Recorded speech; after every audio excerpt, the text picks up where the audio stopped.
Morning all of you. आज हम लोग फिर नेक्स्ट टॉपिक फिजिक्स का डिस्कस करेंगे क्लास 12 के लिए, जिसमें टॉपिक का नाम है आपको सस्पेंडेड गैल्वेनोमीटर। हम लोगों ने पिछले क्लास में जो डिस्कस किया था, मैंने रूप से डिस्कस किया था कि आपका लॉरेंज फोर्स क्या होता है, और इन डिफरेंट डिफरेंट केसेस में आप लोगों ने लॉरेंज फोर्स का मैथमेटिकल जो फॉर्मूले हैं उसको हम लोगों ने अप्लाई किए थे। बट इस क्लास में मुझे बहुत ही इंपॉर्टेंट है आप लोगों के एग्जाम के पॉइंट ऑफ व्यू से, तो मुझे डिस्कस करना है सस्पेंडेड कॉइल गैल्वेनोमीटर। ये क्या होती है, इसका वर्किंग प्रिंसिपल क्या होती है, इसका प्रिंसिपल क्या होती है, ये किस तरह से वर्क करता है, इसका कुछ जो आपका इसमें जो जो हम लोग डिवाइस यूज करते हैं वो सब क्या है, वो सारे चीज के बारे में मुझे डिटेल में लिखना पड़ता है। 5 नंबर में जनरली क्वेश्चन पूछता है, तो देखिएगा ध्यान से आप लोग कि सस्पेंडेड गैल्वेनोमीटर होती है क्या। सबसे पहले देखिए, ये जो कॉइल है, कॉइल का मतलब तो आप लोग जानते ही हैं कि जो आपका वायर होती है ना, इस तरह से होती है। देखिएगा आप लोग ध्यान से फिगर बनाइएगा, जिस तरह से हम बनाते हैं उसी तरह से बनाइएगा।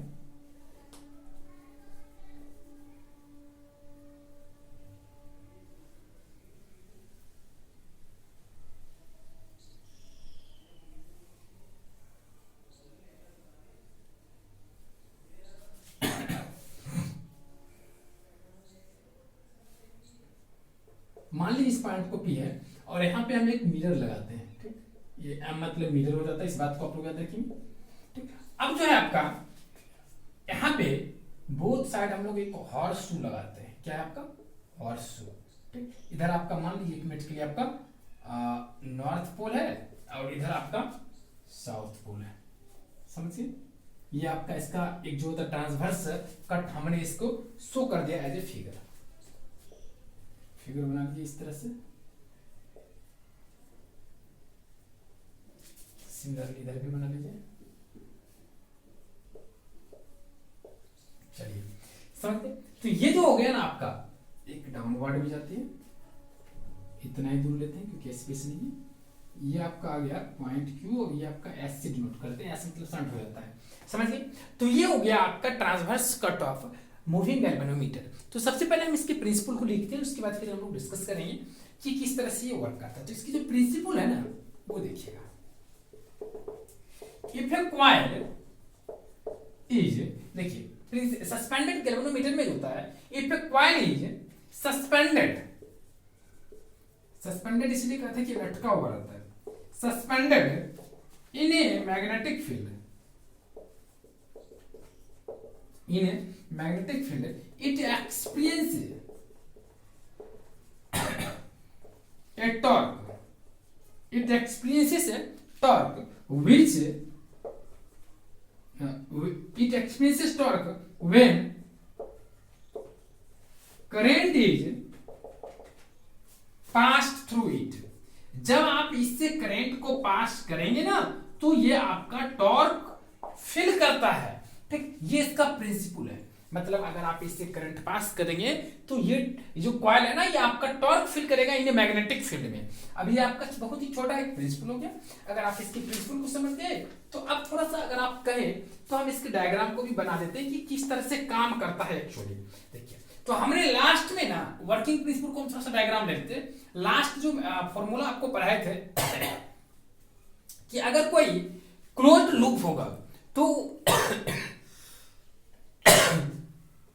ये आपका हमने एल माना था, इसको हमने बी माना था, और हमने बोला था कि इलेक्ट्रिक करंट जो है इस डायरेक्शन में फॉलो कर रही है। तो हमने आपको बताया था कि अगर इस तरह से वो इलेक्ट्रिक करंट फॉलो कर रही है, ये भी आपका एल ये भी बी, तो उसमें बताया था कि जो टॉर्क फील होता है ना, इसका जो डायग्राम था उसमें क्या आता था कि यहाँ पे ये आपका बी था, एक आपका परपेंडिकुलर अपवर्ड, एक परपेंडिकुलर डाउनवर्ड डायरेक्शन में लगता था फोर्स, तो एक अपवर्ड एक डाउनवर्ड में लगता था। ऑटोमेटिक है कि एक ये ओरिएंट तो करने का कोशिश करेगा, अब ओरिएंट करने का कोशिश करेगा, डेफिनेटली यहाँ पे टॉर्क एग्जिस्ट करेगा। तो जहां ये आपका बीच का डिस्टेंस था बी, तो यहाँ पे टॉर्क बराबर हमने क्या फाइंड किया था, यार द करंट, आप लोग को दिख रही है यहाँ पे, देखिएगा द टॉर्क जिसको हम लोग टाउ से डिनोट करते हैं, tau that will be F into perpendicular distance, that means B into sin theta, क्योंकि दोनों के बीच का परपेंडिकुलर डिस्टेंस हम लोग लेते थे F into B into sin theta. और फाइनली हमने इसको नीचे में दिख रही है, आप लोग को नहीं दिख रही है, तो यहाँ पे हम लोग लिखते हैं, फिर इसके ऊपर में थोड़ा सा स्पेस है, F into B into sin theta, फिर हमने इसको लाया N into I into L into B into sine theta. So आप लोग टॉर्क बराबर डायरेक्टली लिख सकते हैं N into I into A into B into sine theta. कुछ हम नहीं लिख रहे हैं, इसका जो अपने ऑब्टेन किया था एक्सप्रेशन और इससे पहले वाला जो एक्सप्रेशन था वो हमने यहाँ पे केवल पुट कर दिया। तो यहाँ पे हमने क्या किया कि आपका जो वैल्यू था वो पुट कर दिए और फिर हम इसको अरेंज कर दिए। तो यहाँ बराबर आप लोग जानते हैं कि ये जो आपका N into I into L हमने फॉर्मूला ओपन किया था, तो ये जो हो गया आपका टॉर्क का एक्सप्रेशन हो गया। तो ये प्रिंसिपल हुआ on which suspended coil galvanometer works, मतलब इतना टॉर्क से वो क्या करता है, रोटेट करने का कोशिश करता है। समझ गए, ये हो गया सस्पेंडेड गैल्वेनोमीटर का प्रिंसिपल।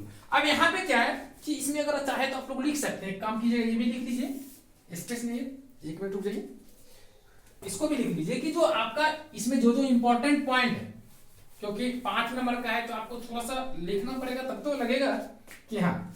यहाँ पे जो कैपिटल एन है वो कैपिटल एन क्या है, वेयर, सब लिख करके भर दीजिए पेज को sorry, N capital N is equal to number of turns हो गया।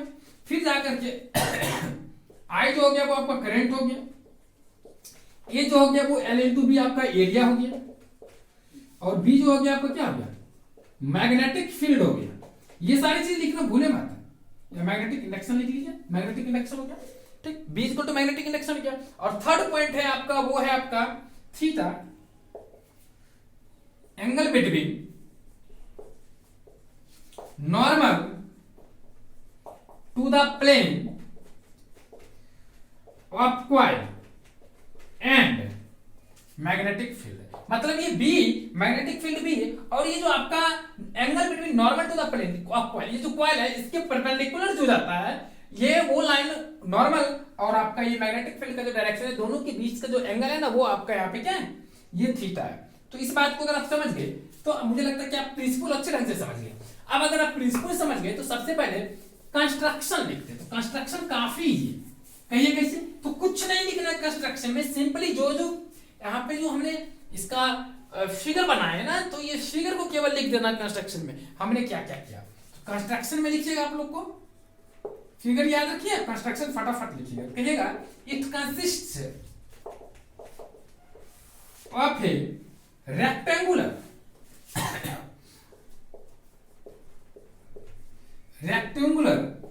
Small copper coil. हमने क्या किया, ये जो आपका रेक्टेंगुलर कॉपर कॉइल यहां पे कंस्टिट्यूट करता है, सस्पेंडेड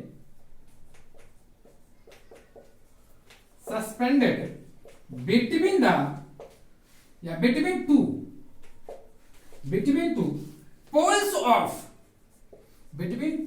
पोल्स ऑफ जो कि दो पोल्स ऑफ हॉर्सशू मैग्नेट, ये दोनों हॉर्सशू मैग्नेट है। तो यहां पे लिख सकते हैं that was suspended between two poles of horseshoe magnet with the help of phosphorus bronze, जो कि आपका फास्फोरस ब्रॉन्ज से क्या रहता है, विद द हेल्प ऑफ, नीचे दिख रही है, नहीं दिख रही है, एक minute, with the help of phosphorus bronze, ये जो लटका रहता है ना आपका फास्फोरस ब्रॉन्ज से क्या रहता है, लटका हुआ रहता है, ठीक।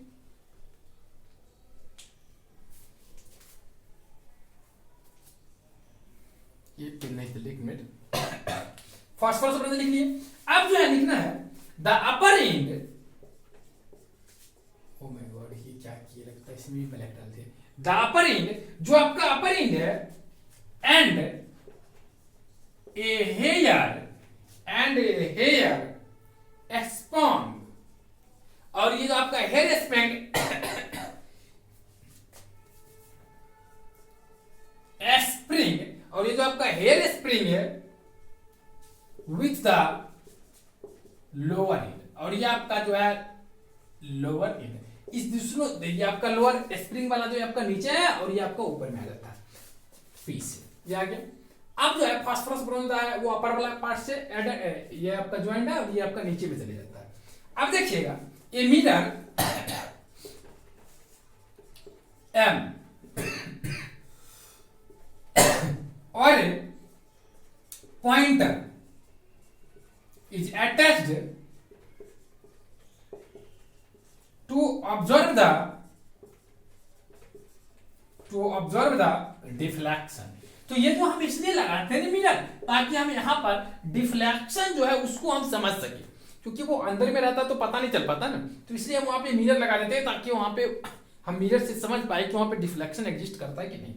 तो यहाँ पे लिख दिए मिरर हम इसलिए यूज करते हैं ताकि वहां पे आपका डिफ्लेक्शन शो करे। Deflection between P and Q are terminals to apply external potential difference to supply the current, ये ब्लू वाला है इसलिए हमने इस तरह से लिख दिया। ठीक, तो यहाँ पे जो इसके कंस्ट्रक्शन में हम कुछ नहीं कर रहे हैं, कहाँ पे क्या है और उसको थोड़ा सा वर्क हम साथ साथ लिखते हुए जाते हैं ताकि आपको पता चले और वो किस तरह से काम करता है वो भी। तो यहाँ पे क्या लिखे कि ये जो आपका फास्फोरस ब्रोंज से अटैच रहता है, स्प्रिंग आपका लोअर वाले में रहता है, और यहाँ पे जो है ये मिरर लगा हुआ रहता है जो कि हमें क्या करता है, पी और क्यू के बीच में जो आपका डिफ्लेक्शन होता है वो हमें पॉइंटिंग करता है, वो शो करता है हमें। अब देखिए यहां तक समझ गए।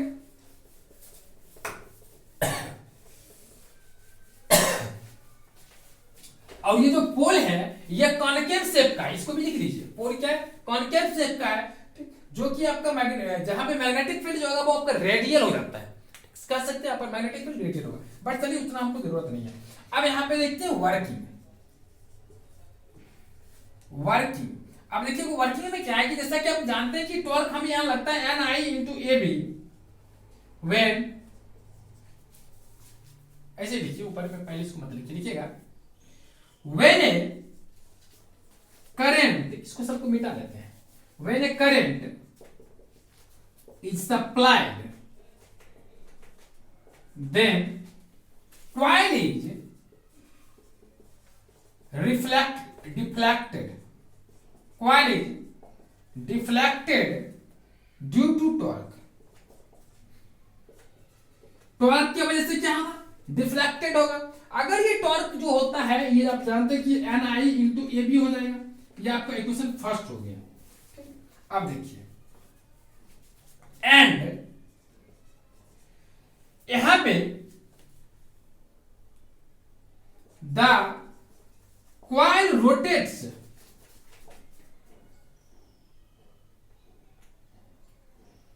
and coil rotates but the elasticity, देखिए coil रोटेट करने, यहां पे coil रोटेट करेगा but the elasticity of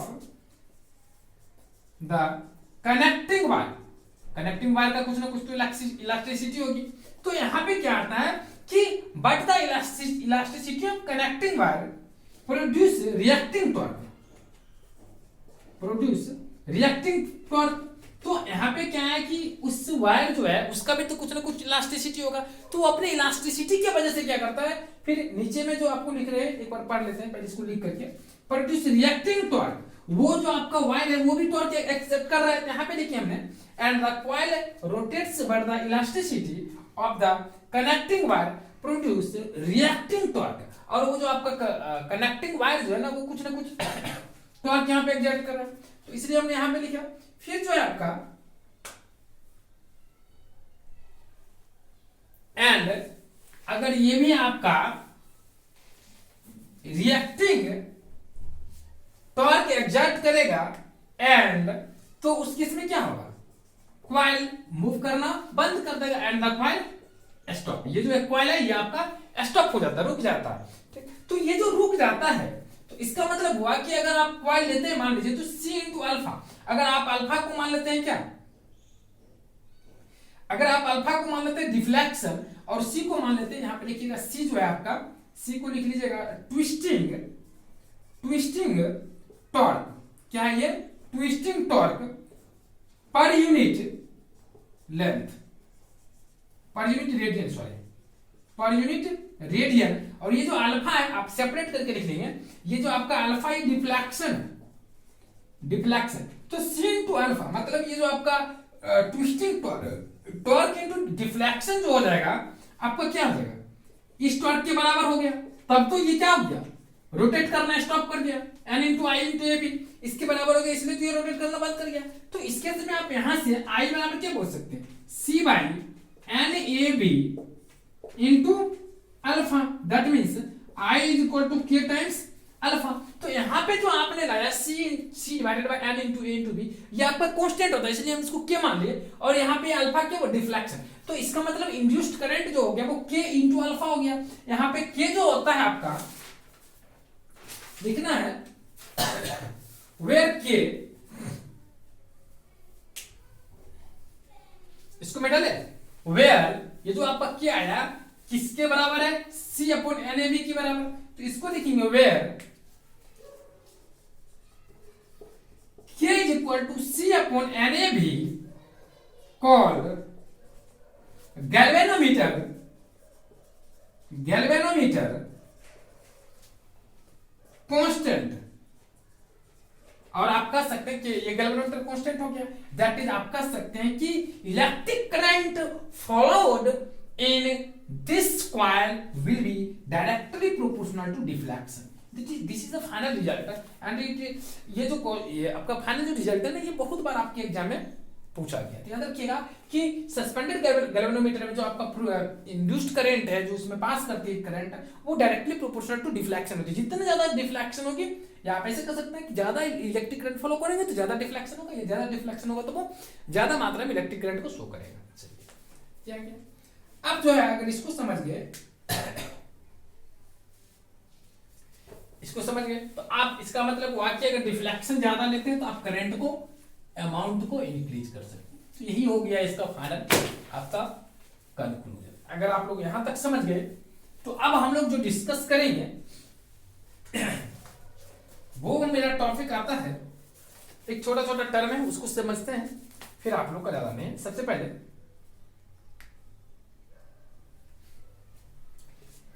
galvanometer, use of galvanometer है। कभी कभी एग्जाम में पूछ देता है define what do you mean by galvanometer, तो ऐसा मत कि गैल्वेनोमीटर का मतलब ही नहीं समझा, तो लिखिएगा it measures the current but it can be used as ammeter और वोल्टमीटर। ये बात आप लोग याद रखिएगा, ये करंट के अमाउंट को मेजर करता है, बट आप इसका उपयोग कर सकते हैं एज ए आमीटर और वोल्टमीटर। तो आपको डेफिनेशन में पूछे तो इतना भी लिख देंगे ना, तो बहुत सुंदर डेफिनेशन हो जाएगा। अब आता है अगर नेक्स्ट टॉपिक, वोल्टमीटर क्या होता है। छोटा छोटा टर्म, वोल्टमीटर क्या होता है, तो लिखिएगा it is device which is used to measure the potential difference between 2 points। ये क्या करता है, दो पॉइंट के बीच के पोटेंशियल डिफरेंस को मेजर करता है, and it is used in parallel. और इसको हम लोग पैरेलल लगाते हैं, रेजिस्टेंस के हमेशा पैरेलल में यूज करते हैं। इस बात को याद रखिए कि वोल्टमीटर को मतलब क्या होता है, समझ गए। चलिए अगर इस चीज को समझ गए तो अब हम लोग चलते हैं नेक्स्ट टर्म को समझने, जिसका नाम है मैग्नेटिक फ्लक्स। देखिएगा मैग्नेटिक फ्लक्स क्या,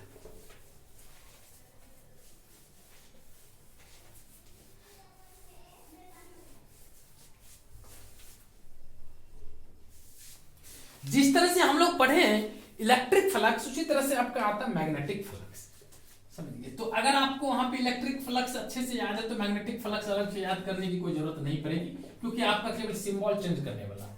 अगर मान लीजिए आपका कोई मैग्नेटिक फील्ड है, ये क्या मैग्नेटिक फील्ड है, इसमें कोई हम एलिमेंट्री एरिया मान लीजिए हमने डीएस रख लिया, तो यहाँ पे एलिमेंट्री एरिया डीएस रख लिए, तो यहाँ पे कह सकते हैं कि आपका जो नॉर्मल होगा वो इसके परपेंडिकुलर होगा, इसके एरिया के। अब यहाँ पे सिमिलरली थोड़ा सा हम क्या करते हैं कि एक दूसरा फिगर ले लेते हैं, ये एलिमेंट्री एरिया को डीएस रहने देते हैं, और यहाँ पे क्या है कि ये आपका अगर 1 मिनट के लिए हम यहाँ पर भी मैग्नेटिक फील्ड होगा, तो यहाँ पे ये नॉर्मल मान लीजिए कि आपका नॉर्मल जो इससे थीटा एंगल बनाता है, इस मैग्नेटिक फील्ड से, ये आपका मैग्नेटिक फील्ड है, इससे अगर आप थीटा एंगल बनाता है, देखते यहाँ पे लिख सकते हैं if elementary area ds is placed in such a way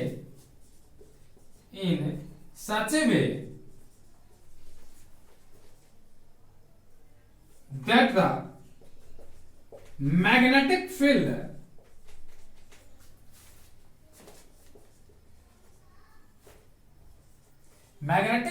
तो मैग्नेटिक फील्ड जो आपको बोल सकते हैं vector B is parallel to N cap. ये क्या होगा, ये वेक्टर बी जो होगा आपका मैग्नेटिक फील्ड होगा, ये क्या होगा, magnetic field vector B is parallel to N cap. अगर ये पैरेलल टू एन कैप होगा then you can define elementary magnetic flux that means d phi is equal to, अगर आप लोग को दिख रही है हाँ, तो you can in that case define d phi is equal to bds if there exists angle between magnetic field and normal। अगर नॉर्मल और मैग्नेटिक फील्ड के बीच में एक particular angle theta, if there is angle theta then यही आपका magnetic flux जो होगा d phi, ये आपका आ जाएगा b cos theta ds। और इसी चीज को b cos theta ds यहाँ पे क्या लिखिए b cos theta ds, क्योंकि यहाँ पे थीटा बराबर 0 था तो cos थीटा बराबर 0, इसलिए हमने b ds सिंपल लिख दिया, और इस केस में df बराबर b cos theta ds आ गया। That implies simply d phi it can be written as d phi is equal to vector b dot vector ds, क्योंकि ये आपका इसका फार्मूला रहता है। अब ये d phi बराबर वेक्टर b इनटू ds हो गया। अगर मान लीजिए कि ये पूरा सरफेस है, बहुत बड़ा, तो पूरे सरफेस पे अगर हमें मैग्नेटिक फील्ड निकालना, मैग्नेटिक फ्लक्स अगर फाइंड करना है, पूरे सरफेस पे अगर मुझे मैग्नेटिक फ्लक्स फाइंड करना है तो आप कर सकते हैं, ठीक, इन होल सरफेस अगर मुझे निकालना है in whole surface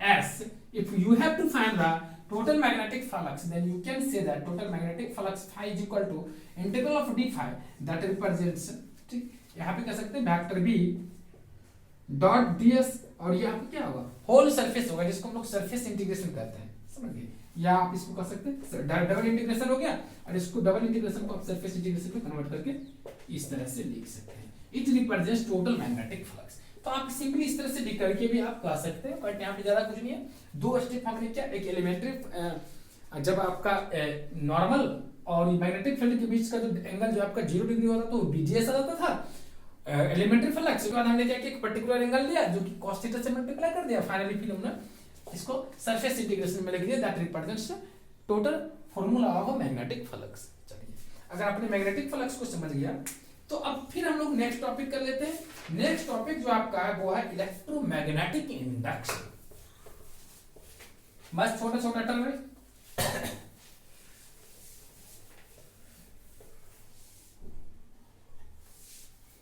electromagnetic induction. देखिएगा क्या होता है इलेक्ट्रोमैग्नेटिक इंडक्शन। सबसे पहले इसको समझते हैं। इलेक्ट्रोमैग्नेटिक इंडक्शन, देखिएगा मान लीजिए कोई सर्किल ले लेते हैं, यहां पे हम गैल्वेनोमीटर जी यूज कर लिए, और ये आपका पथ है, और यहाँ पे आपका क्या लिखा, मान लीजिए सोलेनोइड है, ये आपका सोलेनोइड हो गया आ गया।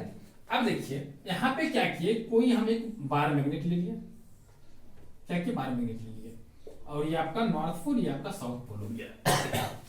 अब हम क्या करते हैं, इस बार मैग्नेट को, इस जो आपका करंट, ये कंप्लीट सर्किट है तो इसमें करंट पास करता होगा, करंट इसमें अगर है मान लीजिए, और ये मैग्नेटिक फील्ड वगैरह में रखा हुआ इलेक्ट्रिक करंट है, और अब इस बार मैग्नेट को हम इसके पास में रखते हैं, लेकर आते हैं, ये कॉइल है आपका, ये कॉइल है, तो इस बार मैग्नेट को अगर इसके पास रखते हैं, ठीक, तो देखिएगा सबसे पहले हम इसको लिखते हैं, क्या लिखेंगे, when A bar magnet NS is moved near to it अगर इसके पास आप इसको मूव कराते हैं इस तरह से, आगे लीजिए फिर थोड़ा पीछे लीजिए, फिर आगे लीजिए फिर थोड़ा पीछे लीजिए, इस तरह से अगर आप आगे पीछे करते हैं, मूव कराते हैं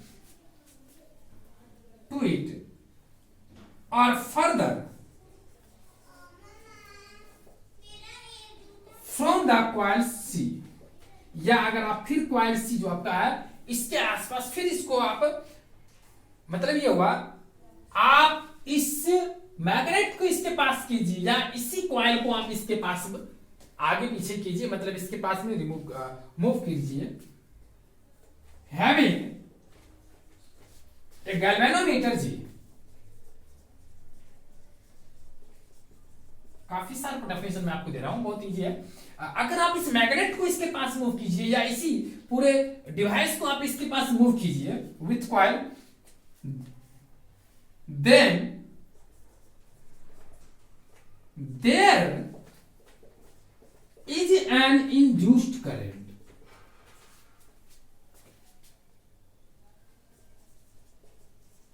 देखिए ये आपका कॉइल है, ध्यान से देखिएगा, ये आपका कॉइल है, एक सर्किट बना हुआ, लेकिन ये आप करंट नहीं पास कर इसमें मान लीजिए मिनट के लिए, और ये आपका कॉइल है, यहाँ पे गैल्वेनोमीटर लगा हुआ है।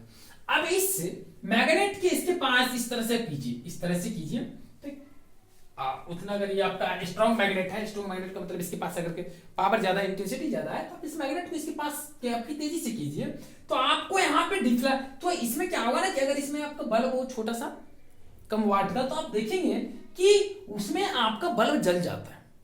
यहाँ पे इलेक्ट्रिक फील्ड मैग्नेटिक फील्ड दोनों होता है, तो यहाँ पे बल्ब जल जाती है। तो इसका मतलब क्या होगा, वो बल्ब क्यों जले, तो इसका वजह यह है, मतलब ये हम फिर से आपको बता रहे हैं, अगर आप किसी क्वाइल के सर्किट बाद यहाँ पे गैल्वेनोमीटर लगा हुआ है, ये आपका क्वाइल है, और इस मैग्नेट को, बार मैग्नेट को इसके आगे पीछे मतलब मूव कराते हैं, या इस पूरे सिस्टम को इसके आसपास मूव कराते हैं, इस पूरे कॉइल को मूव कराते हैं, तो ये गैल्वेनोमीटर जो ये डिफ्लेक्शन जो करता है, और आप जानते हैं कि galvanometer always measure the electric current. इसका मतलब गैल्वेनोमीटर में डिफ्लेक्शन का मतलब क्या है, डेफिनेटली उससे करंट पास करा तब तो ये गैल्वेनोमीटर डिफ्लेक्शन दे रहा है। तो इसका मतलब हुआ कि when A bar magnet is taken near A coil and moved gone back, yeah, back and forth, if you move it back and forth, or similarly if you move coil near the coil with galvanometer near the bar magnet, you feel there exists deflection in a galvanometer। अगर galvanometer में deflection जो करता है, इसका मतलब यह है कि यहाँ पे इस सर्किट से करंट पास कर रही है। This phenomenon is known as electromagnetic induction। तो यहाँ पे लिखेंगे there is an when a bar magnet and is moved near to it or further from the coil C having a galvanometer G, there exists deflection in a galvanometer which showed there passes electric current, through it। That is, you can say that there exists induced current, इसको हम लोग induced current भी बोलते हैं। that is, there exists induced current। तो ये जो induced current है, current due to a particular phenomenon, due to a, इसको हम कर लेते हैं, due to a particular phenomenon which is called electromagnetic induction, जिसको हम लोग इलेक्ट्रोमैग्नेटिक इंडक्शन कहते हैं। तो यही इसका सिंपल डेफिनेशन है। तो सिंपल है कि आप उस बार मैग्नेट को इस कॉइल के नियर में अगर मूव करेंगे बैक एंड फोर्थ, और इस कॉइल को बार मैग्नेट के नियर में आप बैक एंड फोर्थ मूव करते हैं, तो इसमें जो लगी हुई गैल्वेनोमीटर है इसमें डिफ्लेक्शन होती है, और आप जानते हैं कि galvanometer measure the only electric current, that means definitely in the circuit electric current produces, that is induced, that phenomena due to which this event occurs here is called electromagnetic induction। तो जिसके वजह से ये आपका event exist यहाँ कर रहा है ना, इसी को हम लोग इलेक्ट्रोमैग्नेटिक इंडक्शन बोलते हैं। एग्जाम में आप लोग को पूछता है, ये भी बहुत अच्छी टॉपिक है, डेफिनेशन है, और ये एग्जाम में बराबर पूछते रहता है कि what do you mean by electromagnetic induction. तो आप डायग्राम बना लें, और आप अगर कंसेप्ट को समझ गए तो लिखने में तो आपको बहुत मजा आएगी, क्योंकि कुछ तो खास हमने इसमें लिखा नहीं है। चलिए अब अगला आता है फैराडेज लॉ। अब एक बात और है, जैसे इसमें आपको नंबर ऑफ कॉइल को इंक्रीज करके, या आप मैग्नेटिक फील्ड या इलेक्ट्रिक फील्ड के वैल्यू को चेंज करके आप यहाँ पे इसमें करंट की वैल्यू को चेंज कर सकते हैं। अब देखिए, अब अगला आता है आपका फैराडेज लॉ। फैराडे लॉज, ये फैराडे लॉज क्या होता है, जो कि आपका रिलेटेड है इलेक्ट्रोमैग्नेटिक इंडक्शन से। क्या है? इलेक्ट्रोमैग्नेटिक इंडक्शन से, याद रखिए। Faraday law is related to electromagnetic induction. इसका मतलब अभी तुरंत हमने पढ़े हैं इलेक्ट्रोमैग्नेटिक इंडक्शन, इससे रिलेटेड है, और जस्ट अभी हम पढ़े हैं मैग्नेटिक फ्लक्स, इससे रिलेटेड। ये भी आपका इंपॉर्टेंट है, इसलिए इसको भी आप लोग समझ लें, याद कर लेंगे क्या होता है। फैराडे लॉ सबसे पहले होता है क्या, लिखेगा, the induced EMF is directly proportional to change in directly proportional to rate of change of magnetic flux with respect to time and takes place in opposite sense।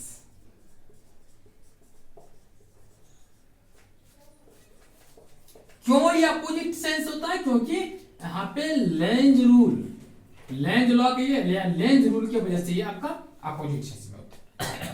तो इसका थोड़ा सा प्रूफ देख लीजिए मैथमेटिकली, बस छोटा सा दो लाइन का। If the magnetic flux phi1 is changed,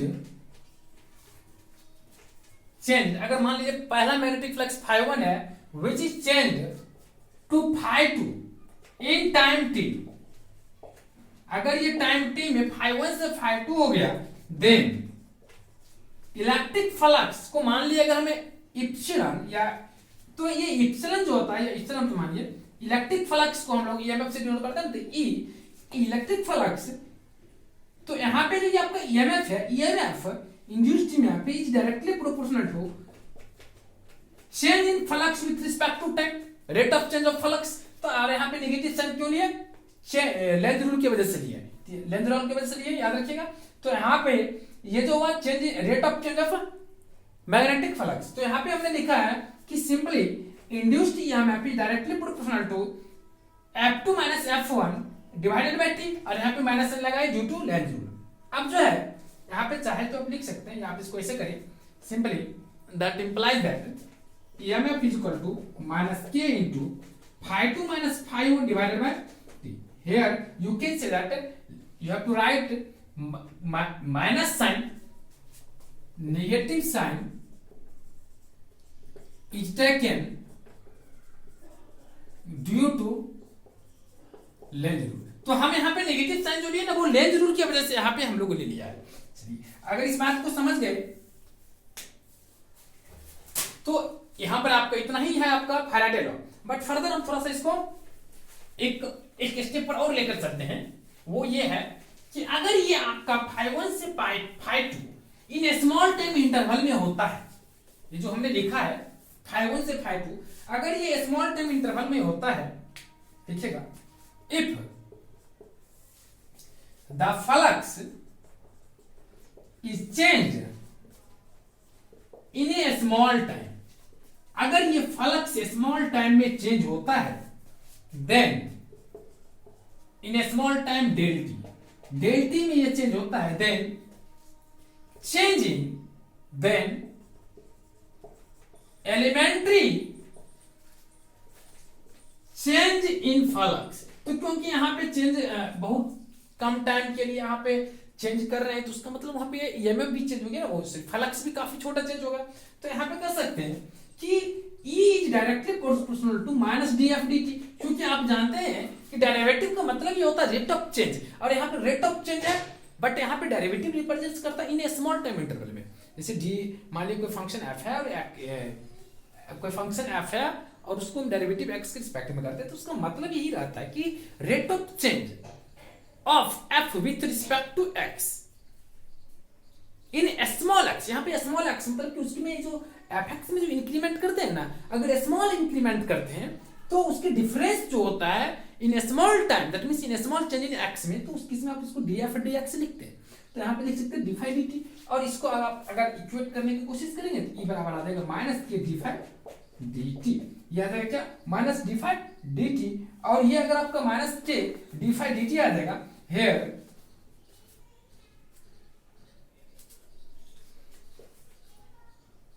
k is equal to आपका 1 आ जाएगा, सो आपका ईएमएफ बराबर आ जाता है minus D phi D T.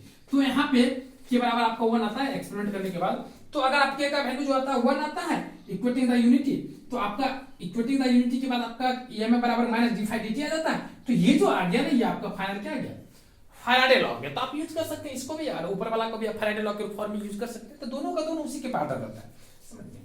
चलिए, अगर इस चीज को आप समझ गए तो अब हम लोग चलते हैं नेक्स्ट टॉपिक जो है आपका, हमने यहाँ पे यूज कर लिया लेंज रूल। लेंज रूल क्या है उसको समझते हैं।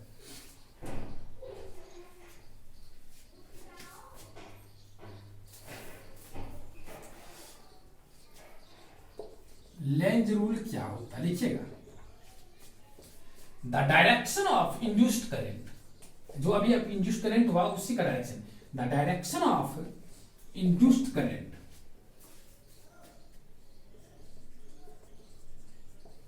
is such that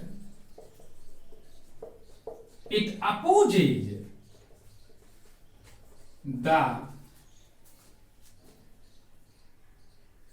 cause due to which it is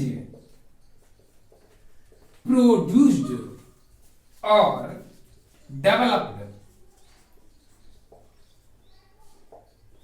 It gives the direction of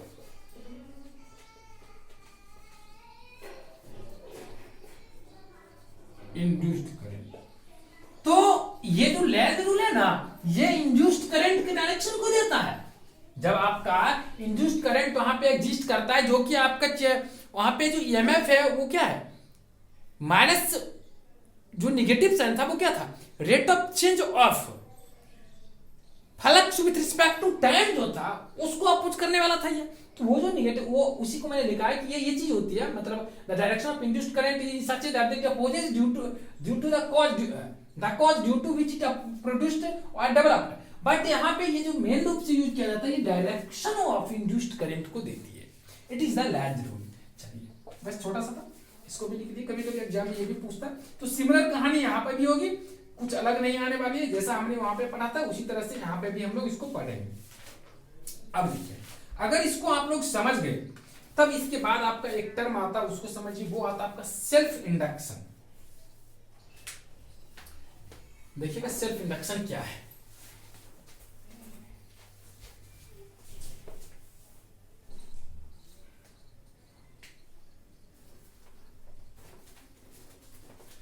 self induction, फिर ये पेन भी नहीं चलेगी। देखिएगा सेल्फ इंडक्शन का मतलब क्या होता है, इसको सबसे पहले हम लिख लेते हैं। If the current in A coil is change, अगर आप कॉइल में करंट को चेंज कर देंगे तो डेफिनेटली रूप से is change, there will be an induced EMF. तो वहां पे क्या होगा, then there will be induced EMF and current in the same coil. There will be an induced EMF and current. If the current in a coil is changed, there will be an induced EMF and current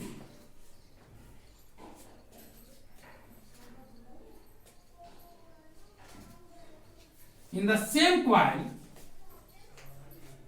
In the same coil. Same coil. This phenomenon is known as self induction. इसको हम लोग क्या बोलते हैं? इसको हम लोग self induction बोलते हैं.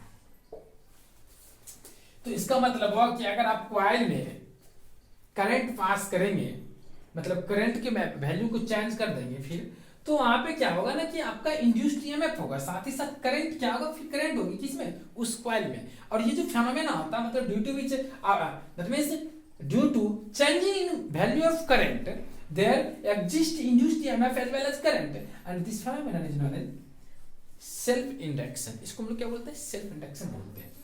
उसके बाद रखिएगा इंपॉर्टेंट पॉइंट ये है,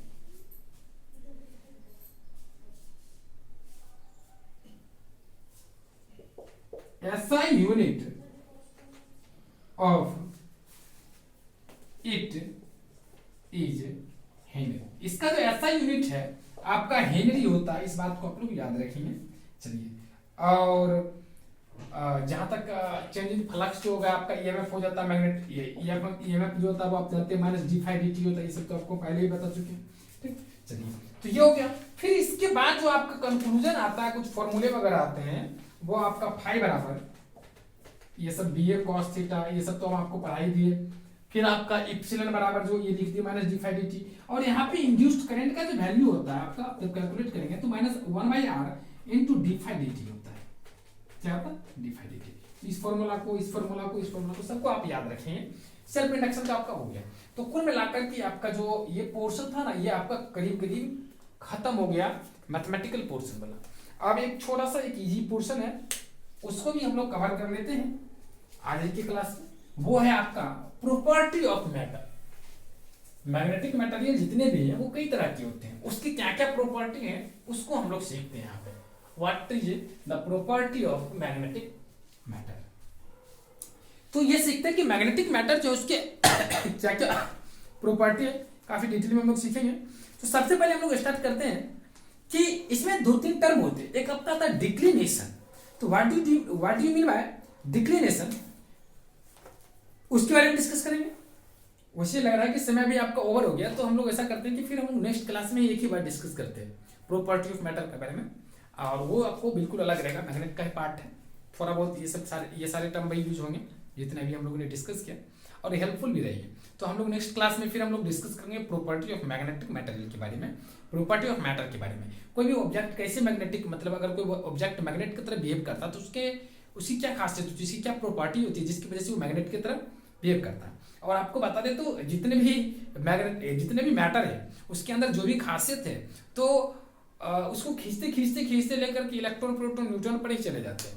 तो उसी तरह से हम लोग उसके बारे में भी डिस्कस करेंगे कि कोई भी ऑब्जेक्ट क्यों मैग्नेट की तरह बिहेव करता है, कुछ ऑब्जेक्ट क्यों नहीं मैग्नेट की तरह बिहेव करता है. क्या प्रत्येक ऑब्जेक्ट में, जितने भी ऑब्जेक्ट थे सबके पास मैग्नेटिक प्रॉपर्टी होती है कि वो किसी भी ऑब्जेक्ट को अपनी तरफ अट्रैक्ट कर ले. तो फिर क्यों नहीं, अगर होती है तो फिर क्यों नहीं सारे ऑब्जेक्ट एक दूसरे के अपने में चिपक करके रहते हैं. तो इसकी वजह क्या है, ये सारी चीज के बारे में हम लोग नेक्स्ट क्लास में डिस्कस करेंगे. वो है आपका प्रॉपर्टी ऑफ मैग्नेट, ठीक, या प्रॉपर्टी ऑफ मैटर. चलिए, thanks all of you, bye. फिर हम लोग अगले क्लास में मिलेंगे प्रॉपर्टी ऑफ मैटर के बारे में डिस्कस करने के लिए.